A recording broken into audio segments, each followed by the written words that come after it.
শুধু ক্ষমতার ভারসাম্যের জন্য সংস্কার নয়, দ্রব্যমূল্য নিয়ন্ত্রণ এবং স্বাস্থ্যসেবার বিষয়েও প্রস্তাবনা দেওয়া উচিত বললেন তারেক রহমান। অহেতুক সমালোচনা না করার আহ্বান। জাতীয় নির্বাচনের সময় তত্ত্বাবধায়ক সরকার ব্যবস্থা করতে হবে, অবশ্যই করতে হবে নিরপেক্ষ নির্বাচনে, কিন্তু সেটি কি শুধু সংস্কার? বাজারের ব্যবস্থা, চিকিৎসা ব্যবস্থা, এটি কি সংস্কার নয়? সংস্কার করে নির্ধারিত সময়ে নির্বাচন সম্ভব বললেন নাহিদ ইসলাম। আওয়ামী লীগের ব্যাপারে সকলকে এক সিদ্ধান্তে আসার আহ্বান। সরকার যে নির্ধারিত সময় দিয়েছে, সেই নির্ধারিত সময়ের মধ্যেই এই সকল কার্যক্রম করে নির্বাচনের দিকে যাওয়া সম্ভব, কিন্তু নির্বাচনের আগে অবশ্যই আইন শৃঙ্খলার পরিস্থিতির উত্তরণ ঘটতে হবে। সুধা সদন সহ শেখ হাসিনা রেহেনা পরিবারের 8 ফ্ল্যাট প্লট জব্দ। সংশ্লিষ্ট 124 অ্যাকাউন্টে থাকা 635 কোটি টাকাও অবরুদ্ধ। 124টি অ্যাকাউন্টে যে অর্থে রয়েছে সেটা বিজ্ঞ আদালত থেকে সে বিষয়ে অবরুদ্ধকরণের আদেশ প্রদান করা হয়েছে।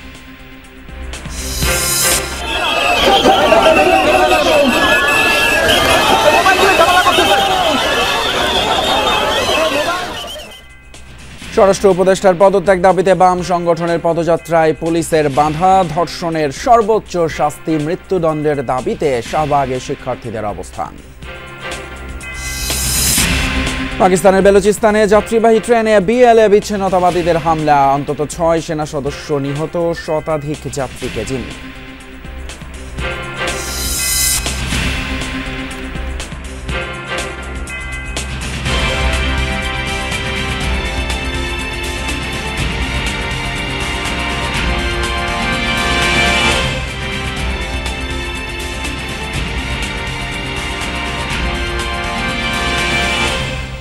সবাইকে আমন্ত্রণ, যমুনা নিউজে আপনাদের সঙ্গে আছি আমি ফয়সাল তিতুমির। এতক্ষণ শিরোনামগুলো দেখলেন।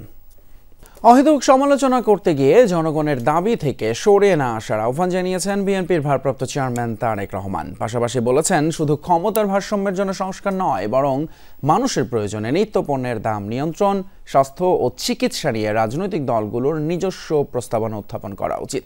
আরেক অনুষ্ঠানে বিএনপির নেতারা গণমাধ্যমের সমালোচনা করে বলেন, বিশেষ একটি দলের অপকর্ম নিয়ে গণমাধ্যম নীরব থাকলেও সরব শুধু বিএনপি নিয়ে।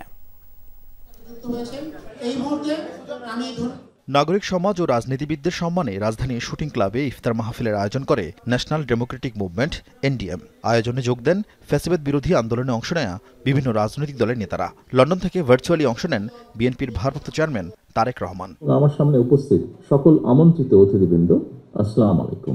সংক্ষিপ্ত বক্তব্যে বিএনপির ভারপ্রাপ্ত চেয়ারম্যান তারেক রহমান রাজনৈতিক দলগুলোকে মানুষের জন্য স্বাস্থ্য, চিকিৎসা ও বাজার ব্যবস্থা নিয়ে উন্মুক্ত বিতর্ক করার আহ্বান জানান। বলেন, অহেতুক সমালোচনা করলে দেশের সব সম্ভাবনা শেষ হয়ে যেতে পারে। জাতীয় নির্বাচনের সময় তত্ত্বাবধায়ক সরকার ব্যবস্থা করতে হবে, অবশ্যই করতে হবে নিরপেক্ষ নির্বাচনে, কিন্তু সেটি কি শুধু সংস্কার? বাজারের ব্যবস্থা, চিকিৎসা ব্যবস্থা, এটি কি সংস্কার নয়? আমি তো একজন রাজনৈতিক কর্মী হিসেবে মনে করি এটিও সংস্কার ব্যবস্থা। আমাদের তুলে ধরতে হবে জনগণের সামনে যে আমি জনগণের রায় যদি সমর্থন পাই, আমি চিকিৎসা ব্যবস্থার জন্য এই করতে চাই। সমালোচনা করতে গিয়ে এমন পরিস্থিতিতে যাতে আমরা এসে না দাঁড়াই যেখানে আমরা জনগণের এই ইস্যুগুলোকে, দেশের এই ইস্যুগুলোকে আমরা অ্যাড্রেস করতে ভুলে যাব, আমাদের কাছে অন্য কিছু মুখ্য হয়ে যাবে, এগুলো গৌণ হয়ে যাবে। এটি যদি হয় তাহলে এই দেশের সম্ভাবনা সব শেষ হয়ে যাবে, নষ্ট হয়ে যেতে পারে। এদিকে গণমাধ্যমে কর্মরত সাংবাদিকদের সম্মানে রাজধানীর একটি হোটেলে ইফতার মাহফিলের আয়োজন করে আমরা বিএনপি পরিবার। অনুষ্ঠানে বিএনপি নেতারা আওয়ামী লীগের দোসরদের অবস্থান ও কিছু ব্যবসায়ীর সাম্প্রতিক কর্মকাণ্ড নিয়ে গণমাধ্যমে সংবাদ প্রচারের আহ্বান জানান। একটি বিশেষ দল সম্পর্কে আপনার কোনো সাংবাদিক, কোনো সংবাদপত্র আপনার কিছুই লিখছেন না, শুধু লিখছেন কিন্তু বিএনপি সম্পর্কে যতটুকু পারেন ফুলিয়ে ফাঁপিয়ে বাড়িয়ে লিখছেন, কিন্তু আরো কিছু আছে তো, অনেক কিছু পর্দার অন্তরালে অনেক কিছুই ঘটছে, আপনারা কিন্তু লিখছেন না। কোন ব্যবসায়ীকে আজকে আমাদের অনেক রাজনৈতিক দল পৃষ্ঠপোষকতা দিয়ে বাঁচিয়ে রেখেছে? জুলাই আগস্ট ছাড়াও হত্যার ঘটনায় জড়িত এমন অনেক ব্যবসায়ী মহল জড়িত আছে, তাদের বিরুদ্ধে আপনারা কিছু লিখছেন না। যে নতুন বাংলাদেশ গড়তে গিয়ে আবার যেন আমরা নতুন কোনো ভুল না করে ফেলি। যুগপৎ আন্দোলনের শরিক জমিয়তে উলামায়ে ইসলামের ইফতারে যোগ দেন বিএনপি নেতা নজরুল ইসলাম খান। জাতীয় ঐক্য অক্ষুণ্ণ রাখার আহ্বান জানান তিনি। আমরা ঐক্যবদ্ধ থাকি এবং জনগণকে নির্ভর করি, জনগণের উপর। আরিফিন শাকিল, যমুনা নিউজ, ঢাকা। এদিকে সংস্কার করে নির্ধারিত সময়ের মধ্যেই নির্বাচন সম্ভব বলে মন্তব্য করেছেন জাতীয় নাগরিক পার্টির আহ্বায়ক নাহিদ ইসলাম। জাতীয় নাগরিক পার্টি একই সাথে আইনসভা ও গণপরিষদ নির্বাচন চায় বলেও মন্তব্য করেন তিনি। রাজধানীর একটি হোটেলে ফ্যাসিবাদ বিরোধী রাজনীতিবিদ, পেশাজীবী, অ্যাক্টিভিস্ট, ওলামায়ে কেরাম এবং বিশিষ্ট নাগরিকদের সম্মানে এনসিপির ইফতার অনুষ্ঠানে এসব মন্তব্য করেন তিনি। আওয়ামী লীগের বিরুদ্ধে সকলকে এক সিদ্ধান্তে আসার আহ্বান জানান সংগঠনের সদস্য সচিব আখতার হোসেন। ফ্যাসিবাদ বিরোধী রাজনীতিবিদ, পেশাজীবী, অ্যাক্টিভিস্ট, ওলামায়ে কেরাম ও বিশিষ্ট নাগরিকদের সম্মানে ইফতার মাহফিলের আয়োজন করে জাতীয় নাগরিক পার্টি। এনসিপির ইফতার মাহফিলে অংশ নেয় বিএনপি, জামায়াত সহ অন্যান্য রাজনৈতিক দলের নেতারা। জাতীয় নাগরিক পার্টির আহ্বায়ক নাহিদ ইসলাম বলেন, সংস্কার করে নির্ধারিত সময়ের মধ্যেই নির্বাচন সম্ভব। এনসিপি একই সাথে আইনসভা ও গণপরিষদ নির্বাচন চায় বলেও মন্তব্য করেন তিনি। নির্বাচনের ক্ষেত্রে আমরা বলছি যে সামনের নির্বাচনটা একই সাথে আইনসভা এবং একই সাথে গণপরিষদ নির্বাচন করা সম্ভব। সরকার যে নির্ধারিত সময় দিয়েছে সেই নির্ধারিত সময়ের মধ্যেই এই সকল কার্যক্রম করে নির্বাচনের দিকে যাওয়া সম্ভব, কিন্তু নির্বাচনের আগে অবশ্যই আইন শৃঙ্খলার পরিস্থিতির উত্তরণ ঘটতে হবে। এ সময় নাহিদ ইসলাম অভিযোগ করেন, বাংলাদেশ বিরোধী শক্তিরা এখনো ষড়যন্ত্র করে যাচ্ছে। আমরা যাতে ভুলে না যাই, দেশের বিপদ এখনো কাটে নাই। বাংলাদেশ বিরোধী শক্তিরা এখনো ষড়যন্ত্র করে যাচ্ছে। রাজনীতিবিদ এবং অভ্যুত্থানের শক্তিদের মধ্যে অনৈক্য, সামরিক বেসামরিক আমলাতন্ত্র, মাফিয়া, লুটেরা, ব্যবসায়িক শ্রেণী ও ষড়যন্ত্রকারী নানান বৈদেশিক শক্তিকে সুযোগ করে দিতে পারে। তাই আমরা যাতে এই বিষয়ে সবসময় সচেতন থাকি। আমাদের মধ্যে নীতিগত বিরোধ হবে, কিন্তু জুলাই গণ অভ্যুত্থানে আমাদের যে ঐক্যের জায়গা তৈরি করেছে ফ্যাসিবাদের বিরুদ্ধে এবং গণতন্ত্রের পক্ষে, আমরা সেই ঐক্যের জায়গা থেকে কখনোই সরে যাব না। যেই ফ্যাসিবাদী যারা দোষর রয়েছিল তাদের দ্রুত বিচার আমাদের সকলেরই প্রত্যাশা। সেই দৃশ্যমান বিচার কার্যক্রম আমরা দেখতে চাই। বিচারের মাধ্যমে আমরা আওয়ামী লীগের রাজনৈতিক ফয়সালা করতে চাই। আওয়ামী লীগের বিরুদ্ধে সকলকে এক সিদ্ধান্তে আসার আহ্বান জানান নতুন রাজনৈতিক দলের সদস্য সচিব আখতার হোসেন। যারা জুলাই এবং আগস্টের অভ্যুত্থানের সময়কালে নারকীয় নরহত্যা চাপিয়ে দিয়েছে, মানবতা বিরোধী অপরাধ করেছে, সে আওয়ামী লীগের বিরুদ্ধে আজকের এই ইফতার মাহফিলে আসা প্রত্যেক ফ্যাসিবাদ বিরোধী রাজনৈতিক পক্ষকে একমত হয়ে একটি সিদ্ধান্ত গ্রহণ করবার অনুরোধ জানাচ্ছি। অল্প সময়ের মধ্যে সারা দেশে এনসিপির কার্যক্রম শুরু হবে বলেও জানান দলের সদস্য সচিব। লামিয়া তিথি, যমুনা নিউজ, ঢাকা। ভারতীয় গণমাধ্যমে বাংলাদেশ সেনাবাহিনী সম্পর্কে প্রকাশ করা সংবাদ মিথ্যা ও পরিকল্পিত বলে উল্লেখ করে এ বিষয়ে উদ্বেগ জানিয়েছে সেনাবাহিনী। মঙ্গলবার রাতে আইএসপিআর এর বিবৃতিতে বলা হয়েছে, ভারতীয় গণমাধ্যম দ্য ইকোনমিক টাইমস এবং ইন্ডিয়া টুডে সম্প্রতি সেনাবাহিনীতে অভ্যুত্থানের সম্ভাবনা এবং চেইন অফ কমান্ড ভাঙার মতো ভিত্তিহীন ও মনগড়া প্রতিবেদন প্রকাশ করেছে। এসব নিয়ে উদ্বেগ প্রকাশ করে বিবৃতিতে বলা হয়, এই প্রতিবেদনগুলো সম্পূর্ণ মিথ্যা এবং একটি সুস্পষ্টভাবে একটি পরিকল্পিত বিভ্রান্তিমূলক প্রচারণার অংশ, যা বাংলাদেশের স্থিতিশীলতা এবং সশস্ত্র বাহিনীর ভাবমূর্তি ক্ষুণ্ণ করার উদ্দেশ্যে করা হচ্ছে। একই সাথে সব গণমাধ্যমকে সেনাবাহিনী সম্পর্কিত প্রতিবেদন প্রকাশের আগে আইএসপিআর এর সাথে যোগাযোগ করে যথাযথ মন্তব্য এবং তথ্য প্রকাশের অনুরোধ জানানো হয়।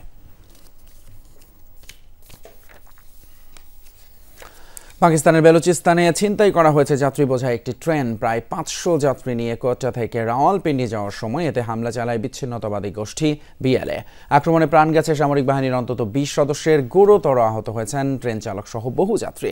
জিম্মি করা হয়েছে শতাধিক যাত্রীকে। ঘটনাস্থলে পাঠানো হয়েছে সামরিক বাহিনী এবং পুলিশ সদস্যদের।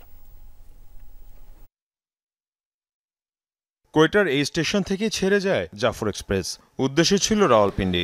ট্রেনটির 9টি বগিতে যাত্রী ছিলেন প্রায় 500। এর মধ্যে সামরিক বাহিনী এবং পুলিশেরও অনেক সদস্য ছিলেন। ট্রেনটি পেহরোকুনারি এবং গাদালা এলাকার মধ্যবর্তী স্থানে পৌঁছার সাথে সাথে হামলা চালায় বেলুচিস্তানের বিচ্ছিন্নতাবাদী গোষ্ঠী বালুচ লিবারেশন আর্মি। আন্তর্জাতিক বিভিন্ন গণমাধ্যম বলছে, বিস্ফোরক দিয়ে উড়িয়ে দেওয়া হয় রেল লাইন, এরপর গুলি চালানো হয় বগি লক্ষ্য করে। এই ঘটনায় স্টেশনে ছুটে আসেন যাত্রীদের স্বজনেরা।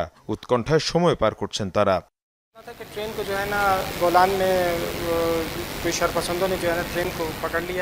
ট্রেন হাইজ্যাক করা হয়েছে শুনে এখানে ছুটে এসেছি।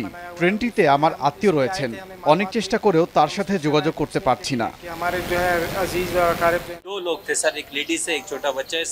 আমার ভাইয়ের সাথে এক নারী এবং শিশু রয়েছেন, জানি না তাদের কি অবস্থা। ট্রেনটি শতাধিক যাত্রীকে জিম্মি করে বিচ্ছিন্নতাবাদীরা। গোলাগুলিতে প্রাণ গেছে বেশ কয়েকজন সেনা সদস্যের। অভিযান চালানো হলে সব জিম্মিকে হত্যার হুমকিও দেয় বিএলএ। এই ঘটনার পরপরই জরুরি অবস্থা জারি করে বেলুচিস্তানের প্রাদেশিক সরকার। ঘটনাস্থলে পাঠানো হয়েছে পুলিশ ও সামরিক বাহিনীর সদস্যদের। চলছে হেলিকপ্টার নিয়ে টহল। গেল কয়েক দশক ধরে বেলুচিস্তানে চলছে বিচ্ছিন্নতাবাদীদের তৎপরতা। এর আগেও দফায় দফায় নিরাপত্তা বাহিনী এবং বেসামরিকদের উপর হামলা চালায় বিএলএ। মীর মুশফিক হাসান, যমুনা নিউজ। শেখ হাসিনা এবং তার পরিবার এবং একই সাথে স্বার্থ সংশ্লিষ্ট ব্যক্তি ও প্রতিষ্ঠানের ফ্রিজ করা 124টি ব্যাংক অ্যাকাউন্টে 635 কোটি 14 লাখ টাকা জব্দ করেছে বাংলাদেশ ফিনান্সিয়াল ইন্টেলিজেন্স ইউনিট। বাজেয়াপ্ত করা হয়েছে সুধাসদন সহ 8টি ফ্ল্যাট এবং তার বাড়ি। তালিকায় আছে 1,80,00,000 টাকা দলিল মূল্যের রাজুকের 60 কাঠা প্লটও।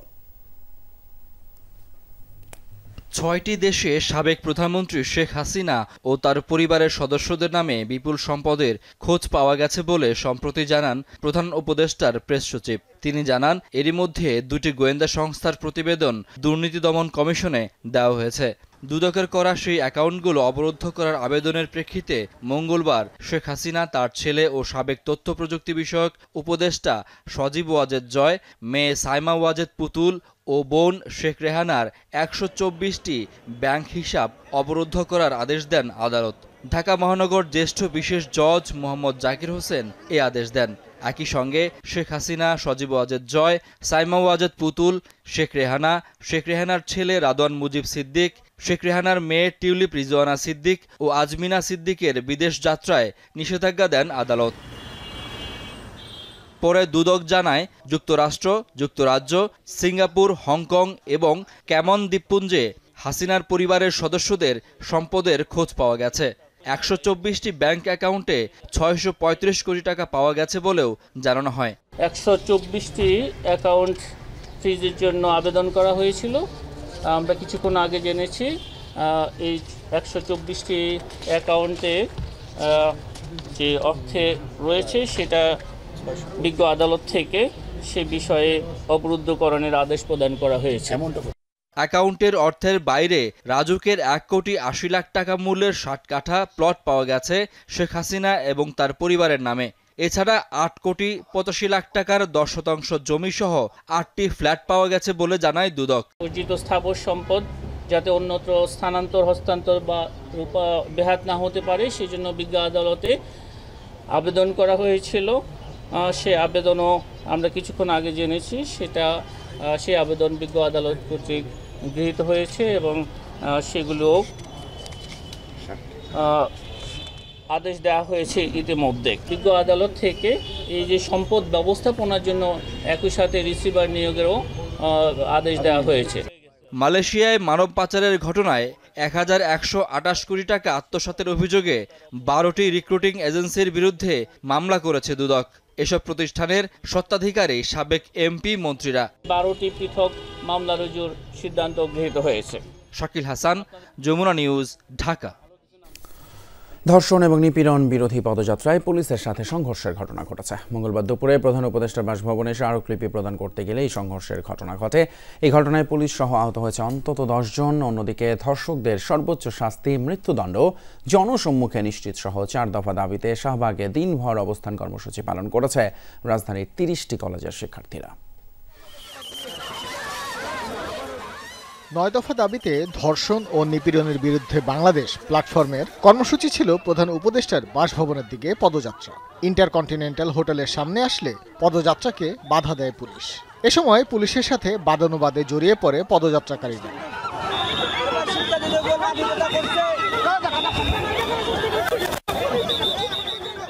আন্দোলনকারীরা পুলিশের ব্যারিকেড ভেঙে ফেলার চেষ্টা করে। এমন পরিস্থিতিতে পুলিশ বাধা দিলে উত্তপ্ত হয় পরিস্থিতি। এই পরিস্থিতি চলে প্রায় 30 মিনিট ধরে।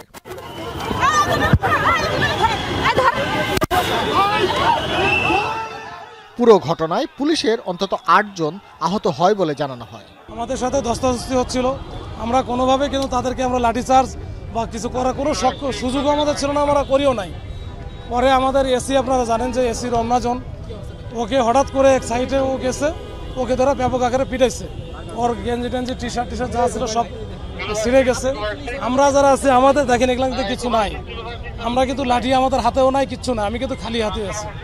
তো এই অবস্থার প্রেক্ষিতে পরে ওনাদেরকে আমি নিবৃত করার চেষ্টা করি, কিন্তু তারপরে আমাদের 7-8 জন আজকে আহত হয়েছে এবং বেশ গুরুতর আহত হয়েছে।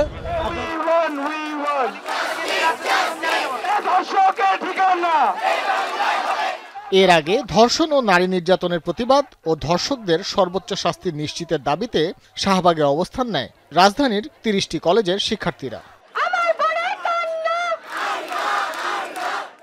সরকারের দুর্বলতার কারণেই নারীদের জন্য দেশ অনিরাপদ হয়ে উঠছে বলে অভিযোগ করেন তারা। এইখানে মেইনলি একটা মেয়ে যখন রেপড হয় তখন কিন্তু একটা মেয়েটা বেশি শেমফুল হয় একটা রেপিস্টের থেকে। আমরা মেয়েরা তো করেও সেফ না, আমরা বাইরে কিভাবে সেফ থাকবো? এই যে জুলাই অভ্যুত্থান হয়েছে, আমরা তো জুলাই অভ্যুত্থানের রাজপথে নামিনি আজকে দিনটা আসার জন্য। আমরা যাদেরকে আজকে যে চেয়ারে গুলো বসাইছি তাদের উচিত ছিল আজকে আমাদেরকে এখানে না আনা। আইন ব্যবস্থা নিচ্ছে না কোনোভাবে। আইনে যে আমরা যে এত ভালো ভালো লোক বসিয়ে রাখছি, এরা যে জনগণের টাকা খাইতেছে, কোনো তো লাভ হইতেছে না। এরা তো বেতনের উপরে বেতন পাইতেছে, কিন্তু কি আমার বোনরা যে আজকে এই ধর্ষণের কারণে যে হসপিটালে আছে মারা গিয়েছে, এদের তো কোনো বিচার পাইতেছি না আমরা। পৃথক ট্রাইব্যুনালে সকল ধর্ষণের বিচার করার সিদ্ধান্ত বাস্তবায়ন করার দাবি জানান শিক্ষার্থীরা। প্রকাশ্যে জনসম্মুখে ফাঁসি দিতে হবে এবং এটা আমাদের দাবি। একটা মেয়েকে ধর্ষণ করতে একটা দিনও সময় লাগে না, তাহলে সে কিভাবে বললো যে এটার বিচার 90 দিনে হবে? একটা মেয়েকে ধর্ষণ করতে জাস্ট কয়েকটা সময় লাগে, আর সেখানে 90 দিন কেন? আমরা বলতেছি আসিয়ার মতো ছোট ছোট মেয়েরা যদি এখন ধর্ষণ হয়, আমাদের নিরাপত্তা কোথায়? কালকে যে আমরা হব না তার তো কোনো গ্যারান্টি নেই। অবস্থান কর্মসূচি হলেও দুপুর 1টার পর হঠাৎ করেই শাহবাগ মোড় অবরোধ করেন শিক্ষার্থীরা। প্রায় 30 মিনিটের জন্য বন্ধ হয়ে যায় সব যান চলাচল। শাহবাগে ঘোষণা করা হয় শিক্ষার্থীদের নিরাপদ বাংলাদেশের 4 দাবি। আমাদের প্রথম দাবি, ধর্ষকদের শাস্তি প্রকাশ্যে নিশ্চিত করতে হবে, যাতে গোটা বাংলাদেশ একটা দৃষ্টান্ত পায়। ভাস্কর ভাদুরী, যমুনা নিউজ, ঢাকা। এদিকে খুন, ধর্ষণ ও নিপীড়নের প্রতিবাদে ছাত্র ইউনিয়ন সহ বেশ কয়েকটি সংগঠন মশাল মিছিল করেছে। সন্ধ্যায় শাহবাগ থেকে শুরু হয়ে মশাল মিছিলটি শেষ হয় কেন্দ্রীয় শহীদ মিনারে গিয়ে। সেখানে সংক্ষিপ্ত সমাবেশে আন্দোলনকারীরা বলেন, অন্তর্বর্তী সরকার মানুষের জানমালের নিরাপত্তা দিতে ব্যর্থ। দেশে একের পর এক খুন, ধর্ষণ ও নিপীড়নের ঘটনা ঘটেই চলেছে। সাধারণ জনগণ এখন ভয়ের পরিবেশে বাস করছে। বিচারহীনতার সংস্কৃতিতে অপরাধ বেড়েছে উল্লেখ করে বক্তারা বলেন, সরকার পদক্ষেপ না নিলেও এসব ঘটনায় যারা প্রতিবাদ জানাচ্ছে তাদের উপর পুলিশি হামলা করা হচ্ছে। দায় নিয়ে অবিলম্বে স্বরাষ্ট্র উপদেষ্টার পদত্যাগের দাবি জানান তারা। যতদিন পর্যন্ত এগুলোর কোনো বিচার না হবে, তাদেরকে বিচারের কাঠগড়ায় না আনা হবে, এই সাম্প্রদায়িক উস্কানি বন্ধ না করা হবে, ততদিন পর্যন্ত শেষ হবে না। বাংলাদেশের প্রত্যেকটি জায়গায় সরকারিভাবে আমরা সেই জিরো টলারেন্স দেখতে চাই। নারী যেন নির্যাতিত না হয়, সেইটার জন্য আপনারা পদক্ষেপ গ্রহণ করুন, যাতে সেই পদক্ষেপ দেখে অন্য কেউ আর সাহস না করে। এদিকে সন্ধ্যায় ভাটারা এলাকায় ধর্ষকদের ফাঁসির দাবিতে মশাল মিছিল করে শিক্ষার্থীরা। বলেন, বর্তমানে দেশে ধর্ষণ ও নারীর প্রতি সহিংসতা বেড়েই চলেছে। এমনকি 8 বছরের ছোট্ট শিশু পর্যন্ত ধর্ষণ থেকে রেহাই পাচ্ছে না। অন্তর্বর্তী সরকারের কাছে ধর্ষকদের ফাঁসির দাবি জানান তারা। বলেন, সরকার ধর্ষকদের শাস্তি দিতে ব্যর্থ হলে জুলাইয়ের মতো আন্দোলন গড়ে তুলবে শিক্ষার্থীরা। মাগুরায় শিশু ধর্ষণের বিচার দাবিতে কুষ্টিয়ায় মানববন্ধন অনুষ্ঠিত হয়েছে। মঙ্গলবার সকালে শহরের পৌরসভা চত্বরে মানববন্ধন অনুষ্ঠিত হয়। এতে অংশ নেয় নারী নির্যাতন ফোরাম সহ বিভিন্ন সংগঠন। সংহতি জানায় বিভিন্ন সামাজিক ও সাংস্কৃতিক সংগঠনের সদস্যরা। মাগুরায় শিশু সহ দেশের বিভিন্ন স্থানে ধর্ষণ ও নারীর নির্যাতনের দ্রুত বিচার নিশ্চিতের দাবি জানান বক্তারা।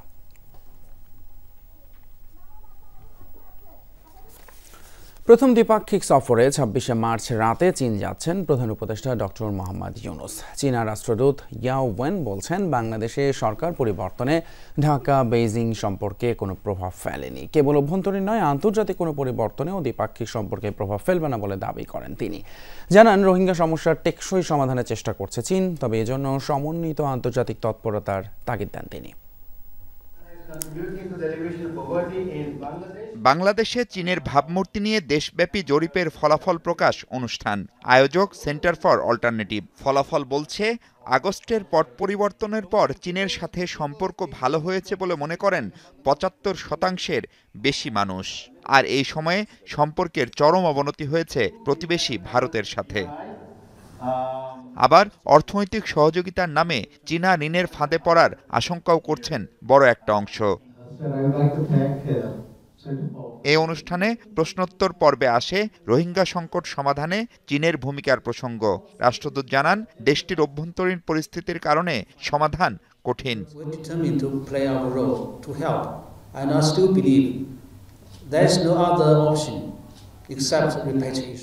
রোহিঙ্গাদের প্রত্যাবাসনই একমাত্র সমাধান। চীন প্রয়োজনীয় সব করবে, এই ইস্যু কখনো বাদ দেবে না। কিন্তু মিয়ানমারের অভ্যন্তরীণ সমস্যার কারণে রোহিঙ্গা সমস্যা সমাধান করা যাচ্ছে না। তবে মিয়ানমারের সমস্যা সমাধানে আমরা সব পক্ষের সাথে কথা বলছি, যাতে একটা রাজনৈতিক সমাধান হয়। এজন্য সমন্বিত আন্তর্জাতিক উদ্যোগ দরকার। এদিকে মার্চের শেষ সপ্তাহে দ্বিপাক্ষিক সফরে চীন যাচ্ছেন প্রধান উপদেষ্টা doctor Mohammad Yunus. President Xi Jinping এর সাথে বৈঠকে বেশ কিছু চুক্তি ও সমঝোতা স্মারক সই হওয়ার কথা। তবে তা নিয়ে মুখ না খুললেও ঢাকা বেইজিং সম্পর্ক অনন্য ও টেকসই বলে উল্লেখ করেন রাষ্ট্রদূত।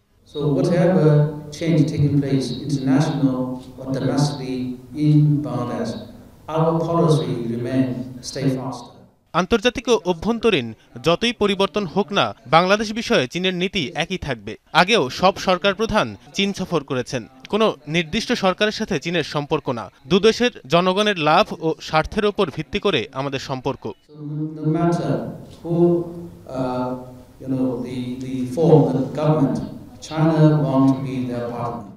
অন্তর্বর্তী সরকার দায়িত্ব নেয়ার পরও বাংলাদেশে চীনা বিনিয়োগ অব্যাহত আছে বলেও জানান ইয়াও ওয়েন।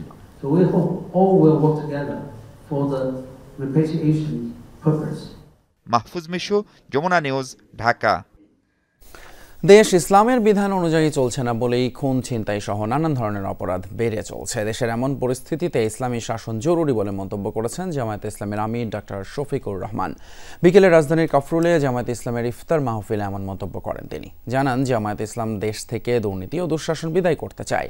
বিগত দিনে বিভিন্ন মতাদর্শের শাসনে দেশে শান্তি ফেরেনি উল্লেখ করে তিনি আরও বলেন, বর্তমানে সমাজে সামঞ্জস্যতা, বৈষম্য দূর করতে হবে। দেশে ইসলামের শাসন প্রতিষ্ঠায় সবাইকে ঐক্যবদ্ধ হবার আহ্বানও জানান জামায়াতের আমির। আমরা লড়াই করছি দুটি জিনিস বাংলাদেশ থেকে বিদায় দেওয়ার জন্য। একটি হচ্ছে দুর্নীতি, আর একটি হচ্ছে দুঃশাসন। এই দুইটা যদি আমরা বিদায় করতে পারি, তাহলে আলহামদুলিল্লাহ কোরআনের আলোকের বাংলাদেশ এদেশের 18 কোটি মানুষের জন্য আল্লাহর নিয়ামত হিসেবে তাদের হাতে ধরা দেবে ইনশাআল্লাহ। এই সংগ্রামের লড়াইয়ে আমরা আপনাদেরকে পাশে চাই, সাথে চাই।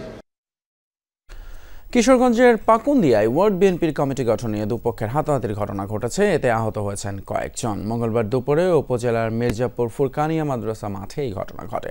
প্রত্যক্ষদর্শীরা জানিয়েছে, ওয়ার্ড বিএনপি কমিটি গঠনের লক্ষ্যে ত্রিবার্ষিক সম্মেলনের আয়োজন করে ইউনিয়ন বিএনপি। এ নিয়ে সভাপতি পদপ্রার্থী সৈয়দ মিয়া ও মোশাররফ হোসেনের মধ্যে কথা কাটাকাটি হয়। এক পর্যায়ে হাতাহাতিতে জড়িয়ে পড়ে দুপক্ষের অনুসারীরা। চেয়ার ছোড়াছুড়ির ঘটনাও ঘটে। আহত হন উভয় পক্ষের কয়েকজন।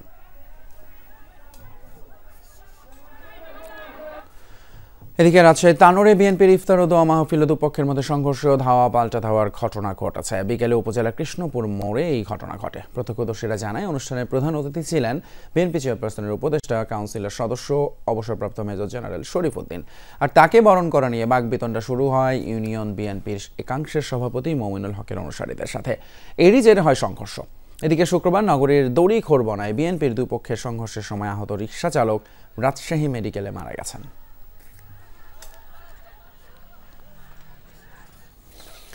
রাজশাহী বিশ্ববিদ্যালয়ে ছাত্রদলের অনুষ্ঠানের অংশ নিয়ে ঐক্যবদ্ধভাবে দেশকে এগিয়ে নেওয়ার আশা জানালেন ছাত্র শিবিরের কেন্দ্রীয় সভাপতি জাহিদুল ইসলাম। মঙ্গলবার বিকেলে রাজশাহী বিশ্ববিদ্যালয়ের মুক্ত মঞ্চে কোরআন তিলাওয়াত প্রতিযোগিতার আয়োজন করে ছাত্রদল। অনুষ্ঠানে জাহিদুল ইসলাম বলেন, ছাত্রদল, ছাত্র শিবির সহ যারা ফ্যাসিবাদ বিরোধী আন্দোলনে ভূমিকা রেখেছেন তারাই ঐক্যবদ্ধভাবে আগামী দিনে দেশকে এগিয়ে নেবে। সবসময় আধিপত্যবাদের বিরুদ্ধে অবস্থান এবং ইনক্লুসিভ দেশ গঠনের দিকে ছিলেন জিয়াউর রহমান।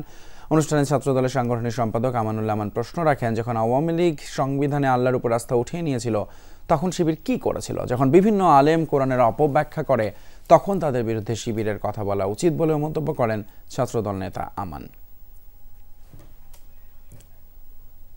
এক একজন আদর্শ, এক একজন চিন্তা, বক্তব্য আলাদা থাকবে, এটাই রাজনৈতিক সৌন্দর্য, এটাই বৈচিত্র্য। কিন্তু দিন শেষে দেশটা আমার, আপনাদের, আমাদের সকলের। আমরা সবার বাংলাদেশ সম্মিলিত প্রচেষ্টার মধ্যে দিয়ে গড়ে দেবেন ইনশাআল্লাহ। আমাদের মুখে এক কথা আর অন্তরে আর এক কথা না। আমরা যেটা রাজনৈতিক বক্তব্যে বলি, আমাদের জীবন আচার এবং কর্মকাণ্ডে তার প্রতিফলন হয়। ম্যাটস ডিএমএফ ইস্যুতে স্বাস্থ্য মন্ত্রণালয়ের সিদ্ধান্তের প্রতিবাদ এবং 5 দফা দাবিতে বুধবার কর্মবিরতি পালনের ঘোষণা দিয়েছে মেডিকেল শিক্ষার্থী, ইন্টার্ন এবং চিকিৎসকরা। গতকাল বিকেলে ঢাকা মেডিকেল কলেজে হাসপাতালে সংবাদ সম্মেলন করে এই কর্মসূচি ঘোষণা দেয় তারা। জানানো হয়, বুধবার দেশের মেডিকেল এবং ডেন্টাল শিক্ষার্থীদের একাডেমিক কার্যক্রম বন্ধ থাকবে। সরকারি বেসরকারি হাসপাতালের ইনডোর এবং আউটডোরে সেবা ও বৈকালিক চেম্বারও বন্ধ থাকবে।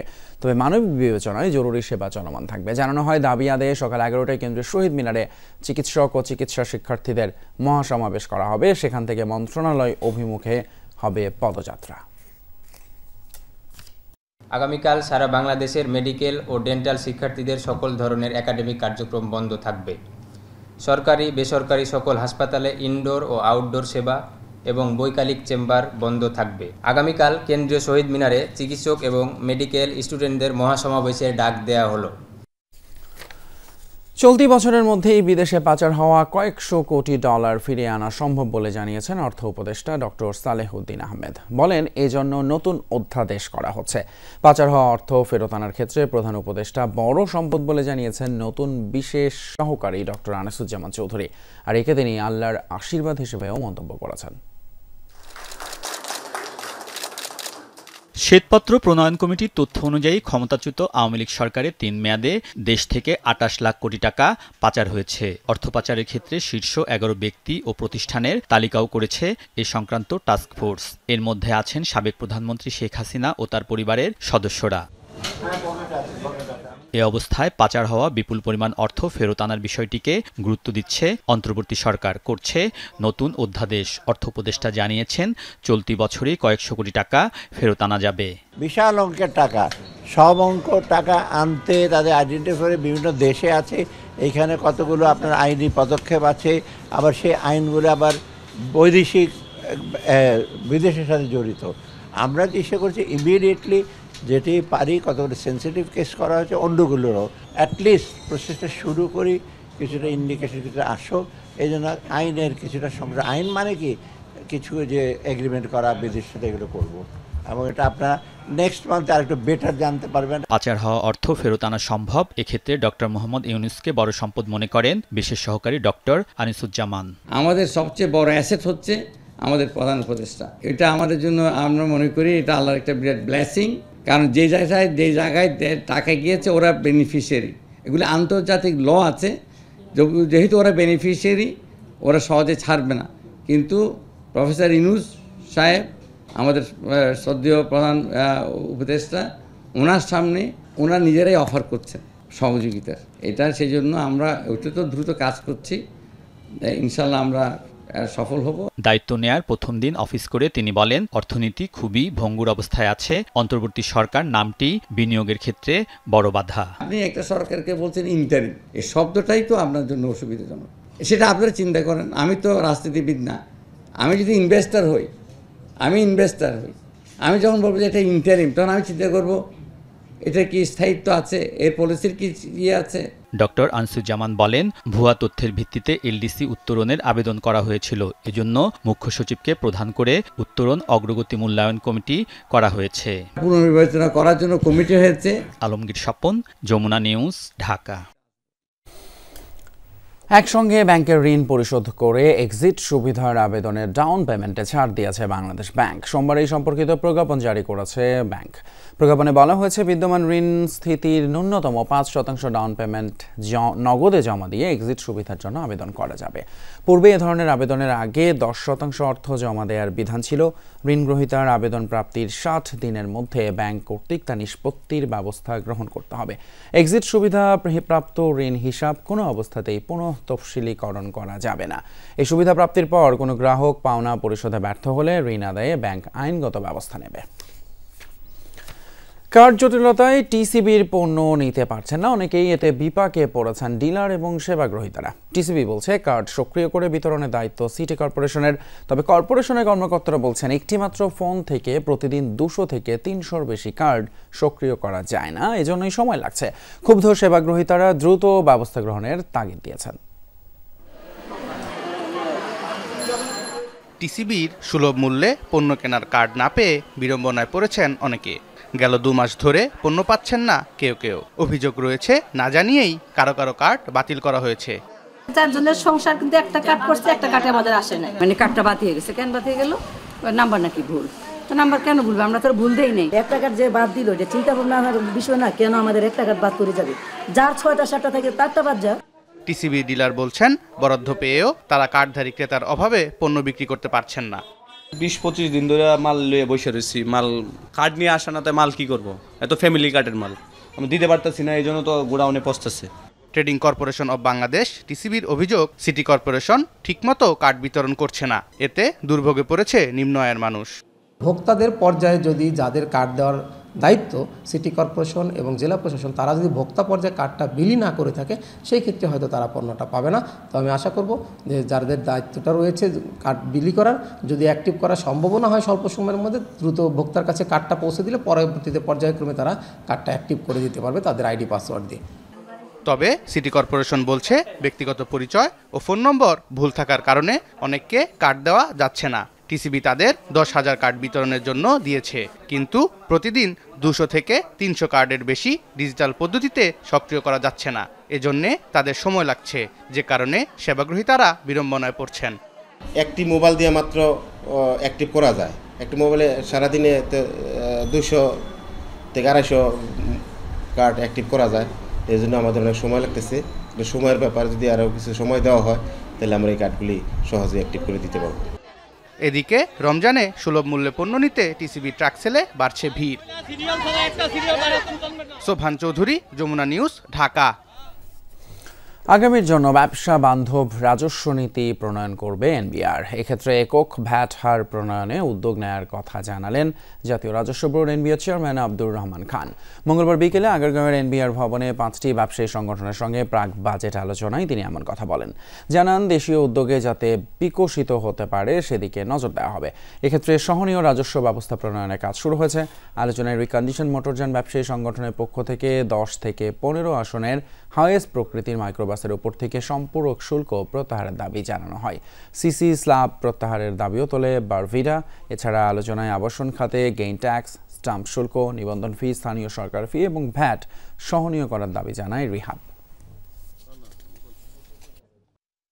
হাইয়েস্ট গাড়ি বলে গণপরিবহন, স্যার গণপরিবহন হিসেবে আপনারা আখ্যা দিয়েছেন, কিন্তু ডিউটিটা অনেক বেশি হয়ে গেছে। আমরা বলছি স্যার বর্তমানে টিটিআই 89% আছে, এটা যদি স্যার আপনার কমানো হয় তাহলে 58% হয়, তখন আপনার কিন্তু রেভিনিউ অনেক বাড়বে। কাস্টমস এখন আর রেভিনিউ কালেকশনের সোর্স না।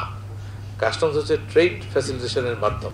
একটা সিঙ্গেল ভিএটি যেটা রেট অ্যাকাউন্টিং বেস সিস্টেম, সেটাকে ইন্ট্রোডিউস করতে হবে এবং সেটাতে আপনাদের সহযোগিতা লাগবে। নির্বাচনের পথ খোলা রাখলে আজ আওয়ামী লীগকে কাঁদতে হতো না বলে মন্তব্য করেছেন বিএনপি চেয়ারপারসনের উপদেষ্টা আব্দুস সালাম। মঙ্গলবার ডিআরইউতে গ্রেটার ইউরোপ বিএনপি আয়োজিত আলোচনা সভায় এবং ইফতার মাহফিলে এমন মন্তব্য করেন তিনি।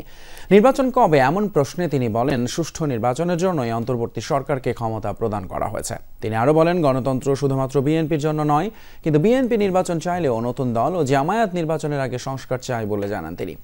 পর্তুগাল শাখা বিএনপি সদস্য সচিব সায়েফ আহমেদ সুইটের সঞ্চালনায় এবং বিএনপি কেন্দ্রীয় নির্বাহী কমিটির সদস্য মহিউদ্দিন জিন্টুর সভাপতিত্বে অনুষ্ঠানে আরও উপস্থিত ছিলেন বিএনপির যুগ্ম মহাসচিব অ্যাডভোকেট আব্দুস সালাম আজাদ, বিএনপির কেন্দ্রীয় নির্বাহী কমিটির সদস্য এবং কানাডা বিএনপির সাবেক সভাপতি ফয়সাল আহমেদ চৌধুরী। মালয়েশিয়ার বিমানবন্দর থেকে 9 বাংলাদেশিকে গ্রেপ্তার করেছে দেশটির ইমিগ্রেশন বিভাগ। বিমানবন্দর টার্মিনালে অবৈধ সিম কার্ড বিক্রয়ের অভিযোগে সোমবার ইমিগ্রেশন বিভাগের এক বিশেষ অভিযানে আটক করা হয় এই বাংলাদেশিদের। অভিযানে 4টি বাংলাদেশি পাসপোর্ট, 10টি মোবাইল, বিভিন্ন স্থানীয় টেলিযোগাযোগ কোম্পানির 121টি সিম কার্ড এবং নগদ 1500 রিঙ্গিত অর্থ জব্দ করা হয়েছে। আটককৃত অভিবাসীদের তল্লাশি চালিয়ে দেশটিতে অবস্থানের কোনো বৈধ নথি পায়নি কর্তৃপক্ষ। পরবর্তী তদন্তের জন্য তাদের ইমিগ্রেশন ডিপোতে রাখা হয়েছে। বাহরাইনের বাংলাদেশ দূতাবাসের নবনিযুক্ত রাষ্ট্রদূত মোহাম্মদ রইস হাসান সারোয়ারের সাথে সৌজন্য সাক্ষাৎ এবং মতবিনিময় সভার আয়োজন করেছে দেশটির বৃহত্তর বরিশাল জনকল্যাণ সমিতি। রোববার দূতাবাসের কনফারেন্স হলে এই সভার আয়োজন করা হয়। সংগঠনের সভাপতি মোহাম্মদ মিজানুর রহমানের নেতৃত্বে মতবিনিময় সভার প্রতিনিধি দল হিসেবে উপস্থিত ছিলেন সাধারণ সম্পাদক সিরাজুল ইসলাম চুন্নু, সহসভাপতি আব্দুল্লাল মামুন, মনির হোসেন, মোহাম্মদ রাশিদুল ইসলাম এবং রাকিব শিকদার। রাষ্ট্রদূতের পাশাপাশি আলোচনায় অংশ নেন প্রথম সচিব মোহাম্মদ ইলিয়াসুর রহমান এবং শ্রম সচিব মোহাম্মদ মাহফুজুর রহমান। এ সময় সংগঠনের পক্ষ থেকে নবনিযুক্ত রাষ্ট্রদূতকে ফুলেল শুভেচ্ছা এবং অভিনন্দন জানানো হয়। সংগঠনের কর্মসূচির প্রশংসার পাশাপাশি সফলতা কামনা করেন রাষ্ট্রদূত। নবনিযুক্ত রাষ্ট্রদূত আমাদেরকে আজকে বরিশালের পক্ষ থেকে তার সাথে সৌজন্য সাক্ষাৎকার দেওয়ার সুযোগ দিয়েছেন। এজন্য আমরা আমাদের বৃহত্তর বরিশাল সমিতির পক্ষ থেকে স্যার এবং তার সহকর্মী সকলকে ধন্যবাদ জানাচ্ছি। স্যার আমাদের বাহরাইনের বিভিন্ন বিষয়ে আমাদেরকে অবগত করছেন এবং আমরাও প্রতিশ্রুতিবদ্ধ, আমরাও তাদের সাথে এম্বাসি সহ সকল সামাজিক কাজে সম্পর্কিত থাকব। সৌদি আরবের রাজধানী রিয়াদে বাংলাদেশ আন্তর্জাতিক বিদ্যালয় বাংলা কারিকুলাম শাখায় অনুষ্ঠিত হয়েছে দোয়া এবং ইফতার মাহফিল। অনুষ্ঠানে সভাপতিত্ব করেন স্কুল পরিচালনা পরিষদের চেয়ারম্যান মোহাম্মদ সোয়াইব, সঞ্চালনা করেন সহকারী অধ্যাপক মোহাম্মদ জহিরুল ইসলাম। আয়োজনে উপস্থিত ছিলেন রিয়াদ বাংলাদেশ দূতাবাসের minister consular barrister Mosharraf Hossain, brigadier general Mohammad Rezaul Karim এবং স্কুলের প্রিন্সিপাল রকিবুল আলম।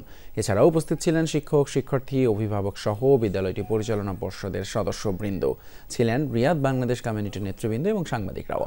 আলোচনা শেষে দেশ ও জাতির কল্যাণে দোয়া করেন সিনিয়র শিক্ষক মাওলানা শরীফুল ইসলাম। এদিকে স্পেনে আয়োজিত হয়েছে ইফতার মাহফিল। বৃহত্তর কুমিল্লা সাংস্কৃতিক সংগঠন সান্তা কলমার উদ্যোগে আয়োজন করা হয়। বার্সেলোনা এবং সান্তা কলমার বিভিন্ন সামাজিক, সাংস্কৃতিক ও রাজনৈতিক ব্যক্তিবর্গ ও প্রবাসীদের নিয়ে আয়োজন করা হয়। এই আয়োজন মাহফিলটির সার্বিক তত্ত্বাবধানে ছিলেন সংগঠনের সভাপতি মোশাররফ ব্যাপারী, সিনিয়র সহসভাপতি কামাল হোসেন এবং সাংগঠনিক সম্পাদক জিয়াউল হক মোরাফ। আয়োজনে উপস্থিত অতিথিরা সবাই একসঙ্গে উপভোগ করেন বিভিন্ন মুখরোচক ইফতার আয়োজন। মাহফিল শেষে বিশেষ মোনাজাত করা হয়।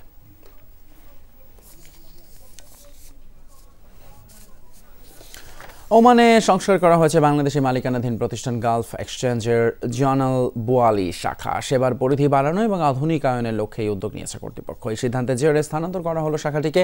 গেল 40 বছর ধরে প্রবাসীদের সেবা প্রদান এবং বাংলাদেশের রেমিটেন্স প্রেরণে বড় ভূমিকা পালন করছে প্রতিষ্ঠানটি।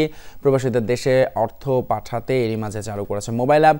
ভবিষ্যৎ প্রবাসীদের সেবা আরও নতুন নতুন কর্মসূচির ঘোষণা দিয়েছেন প্রতিষ্ঠানটির সিইও।